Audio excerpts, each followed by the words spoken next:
எந்த ஒரு முன்னறிவிப்புமே இல்ல. கிட்டத்தட்ட அது வந்து லீகலான பிரச்சனை ஒரு 4 வருஷமா நடந்துகிட்டு இருக்கு. சட்ட ரீதியான நடவடிக்கைகள் அங்க எடுக்கணும். ஆனா எந்த அடிப்படையில் இன்னைக்கு காலையில போர்ட்ஸ் போட்டாங்கன்னு தெரியல. மாநகர காவல்ல இருந்து மிகப்பெரிய லெவல்ல போர்ட்ஸ் கிட்டத்தட்ட 600க்கும் மேற்பட்ட போர்ட்ஸ் போட்டு அந்த இடத்துல மட்டும் பேரிகேட் போட்டா பத்தாது. இங்க இருக்கக்கூடிய குளத்துக்கடையை தாண்டி இங்கிருந்து போகக்கூடிய நீ முஸ்லீமா உன் பேரை கேட்டு வழி அனுப்புறாங்க. இது எந்த அடிப்படையில் நியாயம்?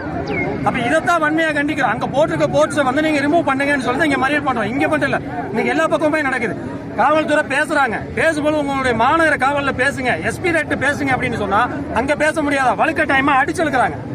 அடிச்சது யாருங்க? போலீஸ் தரப்பு. இன்ஸ்பெக்டர் அந்த வேலையை செய்யறாரு. இங்க இருக்கக்கூடிய மங்களம் பிஎஸ்ல இருக்கக்கூடிய இன்ஸ்பெக்டர் அத்தாரிட்டி போலீஸ் அவர் தான். அவரே அடிக்கிறாரு.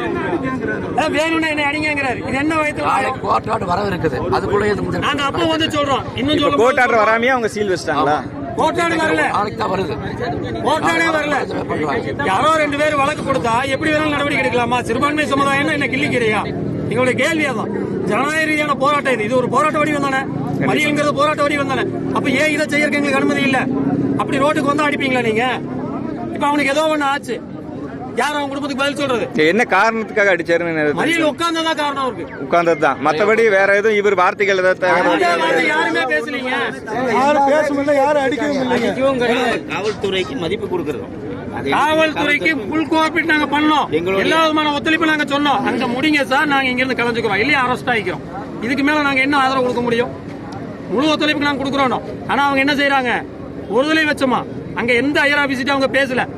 இது ரூரல் கண்ட்ரோல். எஸ்பி தான் உங்களுக்கு கண்ட்ரோல் வரக்கூடியது. டைரக்டா எஸ்பி பேசலாம், ஆனா பேசல. கம்யூனிஸ்ட் உங்கள்ட்ட பேசல. எங்கள்கிட்ட அந்த அடக்குமுறையை காட்டுறாங்க. இது எந்த விதத்தில் நியாயம்? இப்ப போராட்டத்தில் இளம் வயசு பையங்கிறனால தாங்கலாம். இதே வயது முடிஞ்ச ஆட்கள் இருக்காங்க, ஏதோ ஒண்ணு யார் அவங்க குடும்பத்துக்கு பதில் சொல்றது?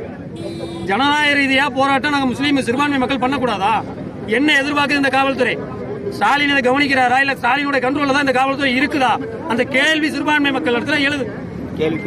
யாருங்க இந்து முன்னணின்னு சொல்லக்கூடியவன்? அவன் 2 பேர் அவன் மீதிக்கு போற வழியில இடைஞ்சலா இருக்கு, அவன் எதை மேல வழக்கு போடுவா? அது ஒட்டுமொத்த சமுதாய பலியடா. எந்த அடிப்படையில்? இது ஜனநாயக நாடு தானே. வாயில சர்வாதிகாரத்தை நோக்கி போய்கிட்டு இருக்கா. பிஜேபி அரசு தான் பாசிசம் சொல்லிட்டு இருந்தோம். இன்னைக்கு திராவிட மாடலும் பாசிசத்தனமா மாறிக்கிட்டு இருக்குது. நித்தம் ஒவ்வொரு நாளும் நிறம் மாறிக்கொண்டே போய்கிட்டு இருக்குது. இதுதான் யதார்த்தமா இப்ப காட்டுது. ஸ்டாலினுடைய கண்ட்ரோல் இருக்கக்கூடிய காவல்துறை அடக்குமுறை எந்த அளவுக்கு கேட்கணுங்கிறதுக்கு இது உதாரணம் தான். இது எல்லா பகுதியிலும் இன்னைக்கு நடக்குதுங்களா? நடக்குது. எல்லா பகுதியிலும் நாடு முழுக்க இப்ப கொண்டு போகக்கூடிய அளவுக்கு நாங்க கொண்டு போறோம். ஏன்னா இந்த அளவுக்கு கொண்டு போகல.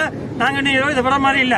இது எல்லா ஜமாத்துக்கும் இது அனைத்து ஜமாத்து கூட்டமைப்பு இங்க இருக்கு. அமைப்பு மட்டும் இல்ல, ஒட்டுமொத்த ஊரே இங்க இருக்கு.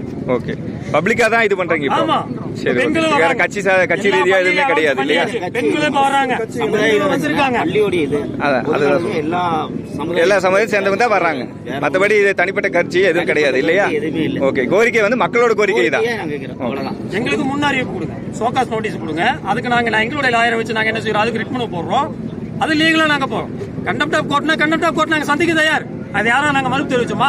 அல்லது அந்த பள்ளியினுடைய நிர்வாகம் மறுப்பு தெரிவிச்சுதான் நாங்க கோர்ட்டு கட்டுப்பட மாட்டோம், நீதியின் பக்கம் நாங்க வரமாட்டோம்னு சொன்னாங்களா? இல்லையே. உங்களுடைய எல்லா இழுப்புக்கும் மாச கணக்கா ஹைகோர்ட்ல உட்கார்ந்தாங்களா இல்லையா? மக்களோட பணத்துல தான் நாங்க எல்லா செலவு பண்ணாங்க. அப்ப ஏன் உங்களுக்கு எல்லா விதமான ரெஸ்பான்ஸ் நாங்க கொடுக்க தானே செஞ்சோம்? ஏன் இந்த அடக்குமுறை எங்க மேல? முழுக்க அத்துமீறல்.